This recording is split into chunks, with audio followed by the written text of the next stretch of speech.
तो दोस्तों, जैसा कि आप सबको ज्ञात है कि उत्तराखंड लोक सेवा आयोग ने 8 सितंबर 2023 को ROARO 2023 की होने वाली भर्ती के लिए नोटिफिकेशन जारी कर दिया है। यानी कि आप लोग भर्ती के लिए आवेदन कर सकते हैं ROARO पद के लिए। अगर दोस्तों बात करें ROARO 2023 की भर्ती के बारे में, तो ROARO 2023 की भर्ती में कुल आपके जो भर्ती के लिए पद निकाले गए हैं दोस्तों, वो टोटल कितने पद हैं आपके? 137 पद है। अगर बात करें 137 पदों की, 137 में से अगर बात करें, जो 69 पद है ना आपके, वो किसके लिए हैं? RO के लिए। और जो बचे हुए 68 पद हैं वो किसके लिए? आपके ARO के लिए। यानी कि टोटल 137 पद हैं, जिसमें से 69 पद RO के लिए हैं और आपके 68 पद जो है वो किसके लिए हैं दोस्तों? ARO के लिए। तो अगर बात करें इस भर्ती की, तो अगर प्री एग्जाम की बात करते हैं हम, प्री एग्जाम में दोस्तों इस साल कुल 150 क्वेश्चन आपके आने वाले हैं। कुल आपके 150 क्वेश्चन आएंगे और इन 150 क्वेश्चन में जो 100 क्वेश्चन आएंगे आपके, वो आएंगे सामान्य अध्ययन से। यानी कि वो आएंगे आपके किससे? सामान्य अध्ययन से। ठीक है। और जो बचे हुए 50 क्वेश्चन हैं वो आने हैं आपके मैथ और रीजनिंग से आने हैं। वो किससे आने हैं आपके? मैथ और रीजनिंग, या इसे बोल सकते हो आप सामान्य बुद्धि परीक्षण। सामान्य बुद्धि परीक्षण। ठीक है। तो 50 क्वेश्चन आपके मैथ और रीजनिंग से आने वाले हैं और मैं इसी के बारे में आप बात करने वाला हूँ। देखिए दोस्तों, अगर प्रीवियस ईयर क्वेश्चंस की बात करें या प्रीवियस एग्जाम की बात करें, तो तब ROARO में कुल 30 क्वेश्चन आते थे आपके सामान्य बुद्धि परीक्षण, यानी मैथ और रीजनिंग से। लेकिन अब पैटर्न इस साल से बदल दिया है, थोड़ा सा सिलेबस चेंज किया है। तो अब 30 की जगह 50 क्वेश्चन आएंगे आपके मैथ और रीजनिंग के और 100 क्वेश्चन आएंगे आपके सामान्य अध्ययन के। अगर हम परीक्षा के दृष्टिकोण से देखें दोस्तों, तो अब मैथ और रीजनिंग का पार्ट बहुत इंपॉर्टेंट हो चुका है दोस्तों। अगर आप मैथ रीजनिंग में अच्छी से तैयारी नहीं करोगे तो प्री निकालना इतना आसान नहीं है।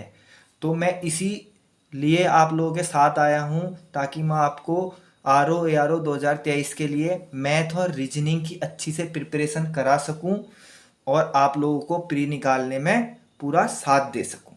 तो दोस्तों चलिए देखते हैं मैथ और रीजनिंग का सिलेबस, यानी कि सामान्य बुद्धिमत्ता या सामान्य बुद्धि परीक्षण में क्या क्या आने वाला है। तो चलिए बात करते हैं मैथ और रीजनिंग के सिलेबस के बारे में। तो दोस्तों देखिए, जो उत्तराखंड लोक सेवा आयोग ने नोटिफिकेशन जारी किया है, उसमें जो ये सामान्य बुद्धि परीक्षण दिया है, उसमें जो लिखा है सबसे पहले उसे पढ़ते हैं। इसमें लिखा है सामान्य बुद्धिमत्ता, अधिकतम अंक 50 और कुल प्रश्न भी कितने हैं? 50 हैं। इसने लिखा है इसके अंतर्गत प्रश्न सामान्य बुद्धिमत्ता से संबंधित जैसे शाब्दिक और गैर शाब्दिक दोनों प्रकार के प्रश्न होंगे। शाब्दिक और गैर शाब्दिक, ये सुना सा शब्द लग रहा है। शाब्दिक का मतलब होता है आपका वर्बल और गैर शाब्दिक मतलब होता है आपका नॉन वर्बल। अब वर्बल और नॉन वर्बल क्या होता है, इसे समझते हैं सबसे पहले। अगर वर्बल की बात करें तो वर्बल मतलब होता है लैंग्वेज के माध्यम से या रचनात्मक रूप से या तार्किक रूप से अगर किसी प्रश्न की सूचना उम्मीदवार को दी जाती है तो उसे क्या बोलते हैं? आपका वर्बल रीजनिंग। ठीक है दोस्तों। और नॉन वर्बल रीजनिंग क्या होती है आपकी? नॉन वर्बल रीजनिंग होती है आपकी अगर उम्मीदवार को कोई जानकारी चित्र और डायग्राम के माध्यम से दी जाती है तो वो क्या कहलाती है? आपकी नॉन वर्बल। ठीक है। रीजनिंग भी बोल सकते हो नॉन वर्बल। ठीक है। तो वर्बल और नॉन वर्बल की बात कर रहा है। अब देखिए आगे क्या बोलता है क्वेश्चन। दोनों प्रकार के प्रश्न होंगे और इसमें सादृश्यों, सादृश्य मतलब होता है एनालॉजी, यानी कि कोई संबंध होता है किसी चीज में तो उसे सादृश्य कहते हैं। समानताओं, सिमिलैरिटीज, अंतरों, स्थानिक कल्पना, समस्या समाधान, विश्लेषण, निर्णय लेना, दृश्य स्मृति, विभेद, अवलोकन, ऑब्जर्वेशन, संबंध अवधारणा, संबंध निकालना, अंकगणितीय तर्क। अंकगणितीय तर्क मतलब है अर्थमेटिक फैक्ट्स। अर्थमेटिक फैक्ट्स यानी कि कहने का मतलब है जो मैथ आने वाली है ना उसकी बात कर रहा है। अर्थमेटिक फैक्ट्स मतलब जो है तो मैथ आने वाली है वो केवल अंक गणित से संबंधित आने वाली है, बाकी पार्ट नहीं आएगा मैथ का, केवल अंक गणित आएगी। उसके बाद कह रहा है शाब्दिक एवं चित्रात्मक वर्गीकरण के बारे में आएगा, अंक गणितीय संख्या श्रृंखला के बारे में आएगा, ठीक है, आदि सम्मिलित होंगे। इसमें अभ्यर्थी को योग्यता का सामान्य विचार, योग्यता का सामान्य विचार, ठीक है, सामान्य विचार और संकेत और उनके संबंध के बारे में पूछा जाएगा, अंकगणितीय गणना के बारे में पूछा जाएगा, अन्य विश्लेषणात्मक कार्य आदि के प्रश्न भी शामिल होंगे, यानी कि इस टाइप के रिलेटेड क्वेश्चन होंगे। यानी इसमें तो जो उत्तराखंड लोक सेवा आयोग है ना, उसने बताया कि हमारा क्वेश्चन किस प्रकार का आने वाला है, तो इसने क्वेश्चन बताया इस टाइप का क्वेश्चन आएगा, अंकगणितीय तर्क होंगे, अंकगणितीय गणना होगी, सादृश्य होंगे, अंतर होंगे, समाधान करना होगा, विश्लेषण करना होगा, निर्णय लेना होगा। ये तो इसने बता दिया क्वेश्चन किस टाइप का आने वाला है। अब हम देखते हैं जो एक क्वेश्चन आने वाले हैं ना, ये किस किस चैप्टर से रिलेटेड है।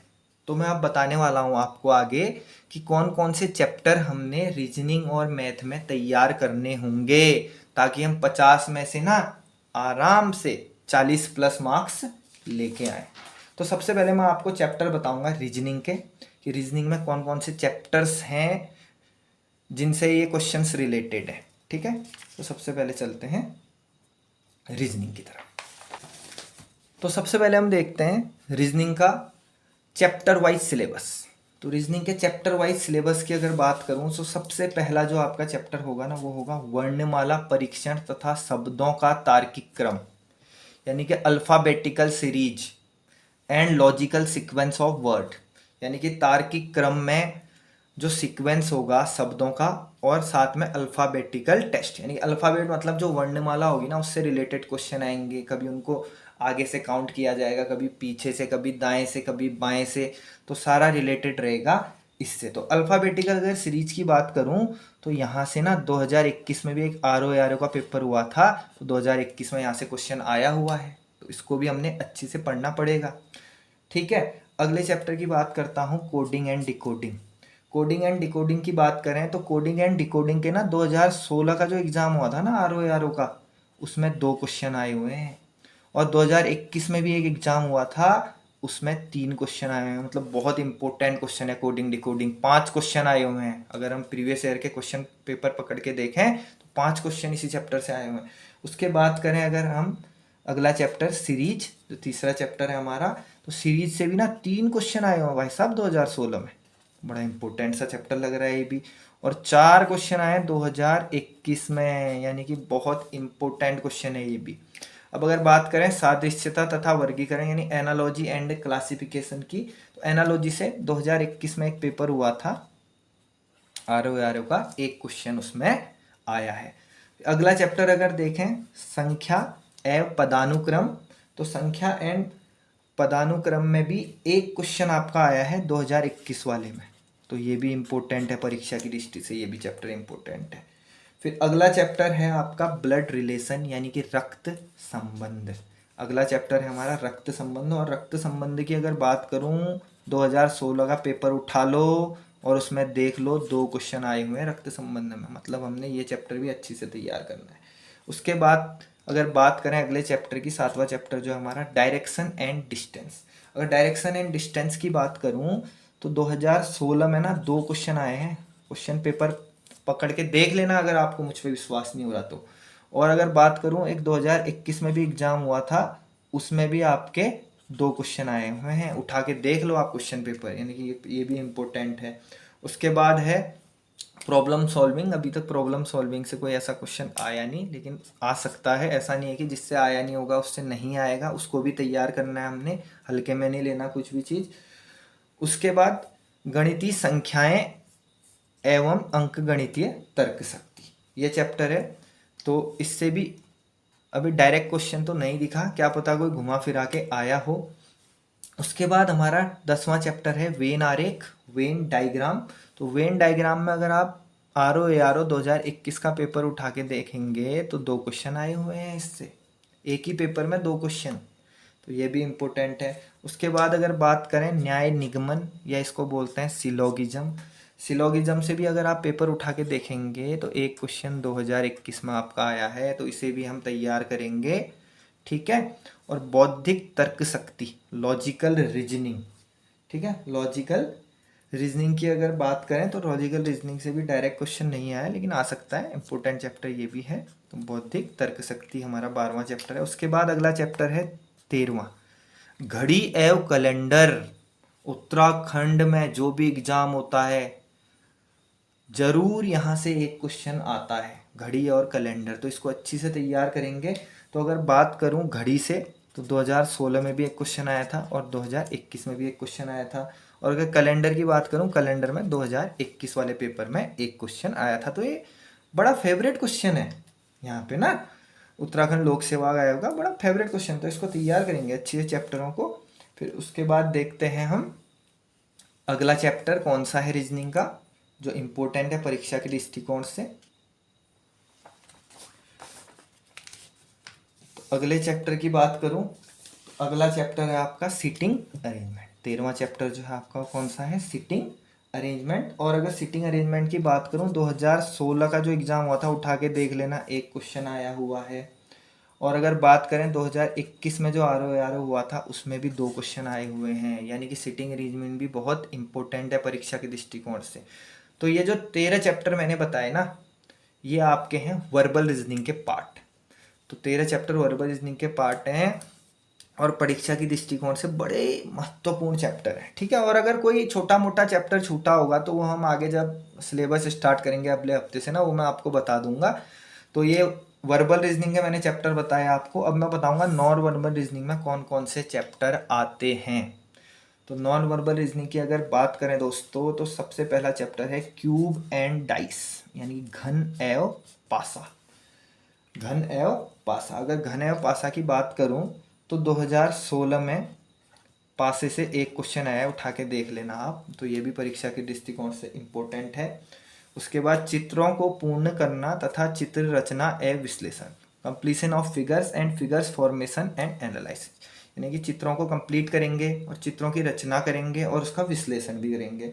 तो डायरेक्ट अभी तक क्वेश्चन नहीं आया, लेकिन परीक्षा के दृष्टिकोण से इम्पोर्टेंट है, आ सकता है, ठीक है। अगला चैप्टर है कागज काटने व मोड़ने संबंधी परीक्षण, यानी कागज को काटेंगे या मोड़ेंगे, वो एक जज करना है हमने ना, नॉन रीजनिंग में उसको जज करना पड़ता है। ये नहीं कि कागज काटने लग जाओ मोड़ने लग जाओ पेपर में, तो जज करके हम आंसर का पता लगाएंगे। तो ये भी अभी आया नहीं है एग्जाम में, प्रीवियस ईयर आर में, लेकिन उत्तराखंड के एग्जाम में आया हुआ है काफ़ी बार। तो ये भी परीक्षा की दृष्टिकोण से महत्वपूर्ण है, इसको भी तैयार करेंगे हम। अगला चैप्टर है दर्पण एवं जल प्रतिबिंब तथा अंतः स्थापित आकृति, यानी कि mirror and water image and embedded figure, ठीक है। मिरर और वाटर इमेज मतलब किसी की मिरर इमेज मतलब उल्टा हो जाएगा, वाटर इमेज मतलब हो जाएगा आपका ऊपर का नीचे हो जाएगा, और एम्बेडेड फिगर मतलब होता है अंतः स्थापित आकृति, मतलब होता है कोई अगर जटिल आकृति के अंदर ना कोई साधारण आकृति रहती है तो आपने ये चीज़ें पहचाननी होती है। तो यह है दर्पण एवं जल प्रतिबिंब तथा अंतः स्थापित आकृति, ये भी इंपॉर्टेंट चैप्टर है परीक्षा के दृष्टिकोण से। अगला है 5वां एनालॉजी, समसंबंध सहसंबंध सादृश्यता, यानी कि ये नॉन वर्बल में भी इसका एक पार्ट होता है और वर्बल में भी इसका पार्ट होता है। वर्बल में जो ये होता है नंबर और वर्ड्स के साथ होता है, यहाँ ये डायग्राम के साथ इसकी सीरीज बनती है, ठीक है। अगली है श्रृंखला, यानी कि श्रृंखला बनेगी, डायग्राम से रिलेटेड श्रृंखला बनेगी, ठीक है। ये चैप्टर भी आपका इंपॉर्टेंट है। उसके बाद है आकृतियों की गिनती, यानी कि एक त्रिभुज दिया होगा कटा फटा, उसके अंदर कितने त्रिभुज बन रहे हैं वो गिनना, आयत दिए आयत के अंदर आयत बना रखे हैं वो काउंट करने हैं कितने आयत बन रहे हैं। तो ये भी इंपॉर्टेंट क्वेश्चन है, 2016 का एग्जाम का पेपर उठा के देखना, तो एक क्वेश्चन आया हुआ है। ये मैंने आपको बताया रीजनिंग के 20 चैप्टर, जो कि हम अगले वीक से जब अपना क्रैश कोर्स स्टार्ट करेंगे उसमें आपको पढ़ाए जाएंगे और आपको बिल्कुल मजबूत कर दिया जाएगा एग्जाम के लिए, ताकि आप अच्छी से एग्जाम में अच्छे से अच्छे नंबर लेके आओ, ठीक है। तो उसके बाद चलते हैं मैथ के पोर्शन में, कि मैथ में जो अर्थमेटिक का पार्ट है वहाँ से क्या क्या चैप्टर आएंगे और किस तरीके के क्वेश्चन आएंगे। चलिए मैथ की तरफ चलते हैं, मैथ का सिलेबस देख। तो देखिए मैथ का सिलेबस देखते हैं, यानी कि अर्थमेटिक में जो जो चीज़ें आ सकती हैं। तो सबसे पहला जो चैप्टर है ना मैथ का, बहुत ही फेवरेट चैप्टर है, यानी उत्तराखंड में जितने भी एग्जाम होते हैं यहाँ से क्वेश्चन काफ़ी ज़्यादा आता है। तो पहला चैप्टर आपका संख्या पद्धति नंबर सिस्टम। नंबर सिस्टम की अगर बात करूं 2021 में RO का एग्ज़ाम हुआ था, उसमें एक क्वेश्चन आया हुआ है। तो नंबर सिस्टम को तैयार करेंगे हम अच्छे से, क्योंकि यहाँ से क्वेश्चन आता है।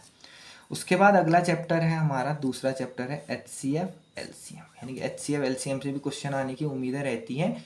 काफ़ी पेपरों में आया हुआ है, लेकिन RO का जो प्रीवियस ईयर का पेपर था उसमें नहीं आया, लेकिन अच्छा चैप्टर है, इसको भी तैयार करेंगे। फिर उसके बाद है अगला चैप्टर दशमलव भिन्न, डेसिमल फ्रैक्शंस, यानी कि दशमलव भिन्न डेसिमल फ्रैक्शंस।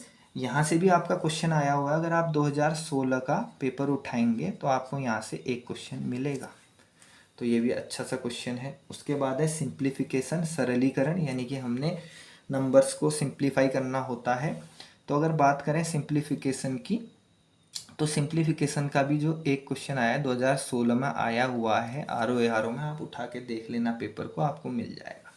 फिर है वर्गमूल तथा घनमूल। वर्गमूल तथा घनमूल भी काफ़ी उत्तराखंड के एग्जाम में आया, लेकिन RO के प्रीवियस पेपर में नहीं आया हुआ है, लेकिन इम्पोर्टेंट है, कभी भी आ सकता है, किसी भी चैप्टर को हल्के में नहीं लेना है। उसके बाद है हमारा संख्याओं पर आधारित प्रश्न, यानी कि problem on numbers. Problem on numbers की बात करूं तो 2016 में भी एक क्वेश्चन आया और एक क्वेश्चन 2021 में भी आया, तो ये भी अच्छा चैप्टर है, संख्याओं पर आधारित प्रश्न। उसके बाद अगर बात करें आयु संबंधी प्रश्न, problem on edges. Problem on edges की बात करूं तो RO 2021 में भी आया हुआ है और RO 2016 में भी आया हुआ है, यानी कि उत्तराखंड लोक सेवा आयोग का फेवरेट क्वेश्चन। 2016 में एक क्वेश्चन आया है, 2021 में दो क्वेश्चन है, टोटल 3 क्वेश्चन आए हैं दोनों सालों में मिला के। बहुत फेवरेट क्वेश्चन है, उत्तराखंड में काफ़ी आता है। उसके बाद अगर बात करें, अगला चैप्टर है आपका लाभ हानि, लाभ और हानि, profit and loss. Profit and loss का भी एक क्वेश्चन 2016 में आया है, अगर आप उठा के देखेंगे RO तो आपको एक क्वेश्चन मिलेगा, तो इसको भी तैयार करेंगे। उसका परसेंटेज है, परसेंटेज और प्रॉफिट लॉस आपस में रिलेटेड है, तो इन दोनों को साथ में करेंगे, ठीक है। उसके बाद अगर बात करें, अगला चैप्टर है आपका अनुपात तथा समानुपात, ratio and proportion. Ratio and proportion के भी उत्तराखंड में काफ़ी क्वेश्चन आते हैं, लेकिन अभी RO के प्रीवियस ईयर में नहीं आया था, लेकिन आ सकता है, ऐसा नहीं है कि नहीं आएगा। अच्छा चैप्टर है, इजी चैप्टर है, इसको पढ़ेंगे। उसके बाद है अगला चैप्टर मिश्रण, यानी कि मिक्सचर एंड एलिगेशन। इसको मिक्सचर एंड एलिगेशन भी बोल सकते हो या मिक्सचर बोल सकते हो। तो मिश्रण की अगर बात करूं तो आप अगर 2016 का पेपर उठाएंगे तो एक क्वेश्चन आया हुआ है 2016 में यहाँ से, तो इसको भी अच्छी से तैयार करेंगे। चैप्टर बहुत ईजी है, एक दिन का चैप्टर है, एक दिन में ख़त्म हो जाएगा। उसके बाद करूँ बात टाइम एंड वर्क की, टाइम एंड वर्क का भी एक क्वेश्चन 2016 में आया हुआ है, 2016 का पेपर उठाना, और फेवरेट क्वेश्चन है ये भी उत्तराखंड में ना, बहुत ज़्यादा आता है, तो इसको भी तैयार करेंगे इस चैप्टर को। मैंने इसकी वीडियो भी डाली हुई है अपने चैनल पे, अगर आपने देखनी है, मैंने 3 पार्ट में डाली है, आप देख सकते हैं, चैप्टर मैं करा चुका हूँ। उसके बाद देखें पाइप एंड टैंक, जो रिलेटेड है टाइम एंड वर्क से, ये भी डायरेक्ट तो क्वेश्चन आया नहीं है, लेकिन आ सकता है, और ये चैप्टर भी मैं करा चुका हूँ, आप मेरे चैनल पे जाके देख सकते हैं। उसके बाद अगर बात करें समय तथा दूरी, time and distance, time and distance, तो टाइम एंड डिस्टेंस भी काफ़ी इम्पोर्टेंट क्वेश्चन है, इम्पोर्टेंट चैप्टर भी है, इम्पोर्टेंट क्वेश्चंस भी हैं इसके, ठीक है। तो टाइम एंड डिस्टेंस अगला चैप्टर। उसके बाद देखेंगे टाइम एंड डिस्टेंस से ही रिलेटेड है प्रॉब्लम ऑन ट्रेन्स, यानी कि रेल संबंधी प्रश्न। अगर बात करें रेल संबंधी प्रश्न, ये भी उत्तराखंड में ना काफ़ी एग्जाम में आता है और काफ़ी बार आता है, मतलब फेवरेट क्वेश्चन है। 2016 में भी आया था एक क्वेश्चन और 2021 वाले एग्जाम में भी आया था एक क्वेश्चन, मतलब ये भी फेवरेट क्वेश्चन है यहाँ से भी। और छोटा सा चैप्टर है, बिल्कुल एक दिन का चैप्टर है, लेकिन क्वेश्चन देखो लगातार आ रहे हैं प्रीवियस ईयर के पेपर में। उसके बाद है नाव तथा धारा, बोट एंड स्ट्रीम, ये भी काफ़ी अच्छा चैप्टर है, इसको भी पढ़ेंगे। अभी डायरेक्ट प्रीवियस ईयर में तो आया नहीं, लेकिन आगे आ सकता है। साधारण ब्याज की बात करूं तो साधारण ब्याज भी अच्छा चैप्टर है, इजी चैप्टर है, ये भी आया हुआ है उत्तराखंड के एग्जाम में, लेकिन प्रीवियस ईयर पेपर में नहीं दिखा, कोई नहीं, आगे आ सकता है, इसको भी तैयार करेंगे। अगला चैप्टर है उसके बाद कंपाउंड इंटरेस्ट, कंपाउंड इंटरेस्ट, चक्रवृद्धि ब्याज। 2016 का पेपर उठाइए और देखिए एक क्वेश्चन आया हुआ है, तो इसको भी अच्छी से तैयार करेंगे, इम्पोर्टेंट चैप्टर है। उसके बाद अगर देखें क्षेत्रफल, एक क्षेत्रफल है जो अर्थमेटिक में कभी कभी ना उत्तराखंड लोक सेवा आयोग डाल देता है, तो इस सिर्फ एक चैप्टर है, वैसे मेंसुरेशन के अंदर आता है लेकिन कभी कभी आ जाता है क्वेश्चन, तो इसको भी तैयार करेंगे। 2021 के एग्जाम में आया हुआ है एक क्वेश्चन, तो इसको भी तैयार करेंगे क्षेत्रफल को। उसके बाद बात करें औसत की, तो औसत भी एक चैप्टर है, और औसत की अगर बात करूं 2016 में ये वाला चैप्टर भी आपका आ चुका है। तो ये था आपका मैथ का सिलेबस। तो मैंने आपको मैथ और रीजनिंग का सारे चैप्टर बता दिए, और जो उत्तराखंड लोक सेवा आयोग ने 50 नंबर का जो हमें सामान्य बुद्धिमत्ता दिया हुआ है, उसने हमें ना बताया हुआ है किस टाइप के क्वेश्चन आएंगे, ये नहीं बताए थे चैप्टर कौन से आएंगे। तो मैंने वो जो क्वेश्चन आएंगे उसने बताया था ना उत्तराखंड लोक सेवा आयोग ने, उसको रिलेट कर दिया डायरेक्ट चैप्टरों से, आपको बता दिया कौन कौन से चैप्टर आएंगे। अगर आप ये सारे चैप्टर मेरे साथ तैयार करेंगे तो 40+ मार्क्स आपके कहीं नहीं गए। तो दोस्तों बहुत बहुत धन्यवाद, आपने इतनी देर तक मेरा साथ दिया। और दोस्तों बहुत बहुत धन्यवाद आप लोगों का, आपने मेरे साथ इतनी देर तक वीडियो का आनंद लिया। तो मैं आपको ये भी बताना चाहूँगा कि जो मेरी नेक्स्ट वीडियो होगी वो रिलेटेड होगी जो 2016 का RO का एग्ज़ाम हुआ था, उसमें जो मैथ और रीजनिंग के क्वेश्चन आएंगे उनको सॉल्व करने से रिलेटेड होगी। तो अगले वीडियो में मैं उनको सॉल्व करने वाला हूँ और आपके सारे डाउट्स को क्लियर करने वाला हूँ। तो दोस्तों बहुत बहुत धन्यवाद।